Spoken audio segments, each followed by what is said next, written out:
Hello, আসসালামু আলাইকুম। সবাই কেমন আছেন? দেখুন, আজ আমার একটা ফুলকপি ডালনার অর্ডার আছে। ফুলকপির রসা বা ডালনা যেটাই বলেন না কেন। তো আমি অনেকেই জানতে চান যে ফুলকপির তরকারির এত দাম কেন। তো দেখুন কি কি লাগে। একটা তরকারি তো অনেক কিছুই দিতে হয় আমাদের। তো ফুলকপিগুলোকে আমরা কাটার পরে একটা ওজন দেই যে না, এটা রান্না করলে এতটুকু হবে, বা এভাবে আমরা ওজনটা দিয়ে থাকি ডাটাগুলো ফেলে ফেলে। তারপর তো এখানে আমার আদা বাটা, জিরা বাটা, এখানে কিছু পোস্ত বাটা। পোস্তর দাম তো আপনারা সবাই জানেন। এখানে যদি 20 গ্রাম পোস্ত ধরি তাহলে হিসাব করে দেখবেন যে দামটা কত আসে।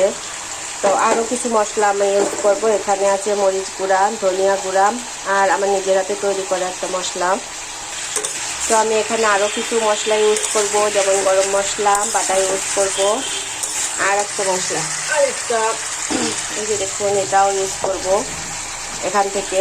তো এগুলো রান্না করতে অনেক কিছুই লাগে, এই জন্য রেটটা বেশি পড়ে যায়। আর আমি এই রান্নাটা করব সরিষার তেল দিয়ে। তো প্রথমে আমি কড়াতে সরিষার তেল দিয়ে কিছু জিরা ফোড়ন দিয়ে আর 2টা শুকনো লঙ্কা ছিঁড়ে দিয়ে আমি একটা আলু এখানে ভেজে নিয়েছি। আলুটা আমি দিব না, কারণ আমাকে যিনি অর্ডার দিয়েছেন উনি আলু খান না। তো ফুলকপিটাকেও আমি আলুটা তুলে নিয়ে সেই তেলেই ফুলকপিটাকে আমি ভেজে তুলে রেখে এবার আমি রান্নাটা শুরু করব। তো আমার ভাজা প্রায় কমপ্লিট হয়ে গেছে। তো আমি এখানে কোনো রকম পেঁয়াজ রসুন ইউজ করব না, এটা আমি নিরামিষ করে তৈরি করব। আর আমি ঘিও দেবো নামানোর আগে, ঘি, কাঁচা লঙ্কা বাটাও ইউজ করব। এখন আমি এখানে সব রকম মশলা দিয়ে বেশ ভালো করে কষিয়ে নিয়েছি। দেখতে পাচ্ছেন।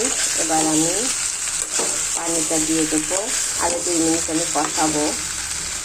কষানোর উপর রান্নার টেস্টটা অনেক কিছু নির্ভর করে। তো আমি ঘি দিব, কাঁচা লঙ্কা দিব, কাঁচা লঙ্কা বাটাও আমি এখানে ইউজ করে দিয়েছি অপশনাল। তো ভিডিওটা বড় হয়ে যায়।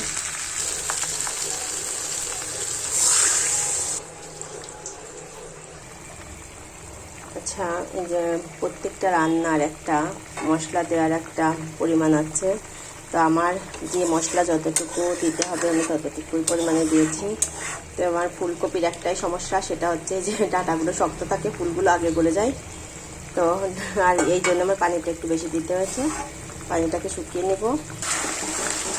এই যে আমার রসা রেডি। এবার আমি গরম মশলা দিয়ে দেখুন আমি কাঁচা লঙ্কা দিয়ে দিয়েছি, আর দিয়ে দেবো ঘি। আমি আরও পরে দিব ঘিটা। আসলে এইভাবে চামচ দিয়ে তুলে দিতাম। এই যে দেখুন আমি ঘিটা দিয়ে দিলাম। এবার আমি নামিয়ে ফেলবো। তো যেহেতু আমার অর্ডারের, তাই আমি এখন ডেকে রাখবো। তো ডেলিভারি দেওয়ার আগে আমি নিয়ে যাব। ধন্যবাদ সবাইকে।